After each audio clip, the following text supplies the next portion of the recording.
I think the very framing of something to represent the African continent on a whole is already imperfect by nature because it is impossible. The African continent, even I was born on the African continent, it is completely impossible to represent because it is way too diverse, way too big. It's just completely impossible. No one thing can ever represent the African continent. No one thing ever.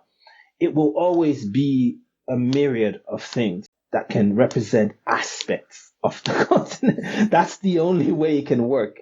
So even when I write about the Black Panther, for instance, I'm thinking of very specific representations of like, okay, so the first short story I wrote, for instance, I said it in Lagos and it was like Black Panther, but in Lagos. Because I was like, even if this one guy sort of is supposed to represent the superhero from Africa, I wanted to show how out of place he actually feels in a country that is not his, in the African continent that he purports to represent or seems to represent, and how he's completely unfamiliar with anything. So that was the story for me because I was like, it's not possible.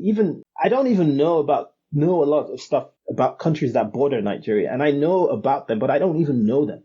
If you sent me to a city there, if you even sent me to some cities in Nigeria, I'd be like, I don't know what to do. And that's the country I was born in.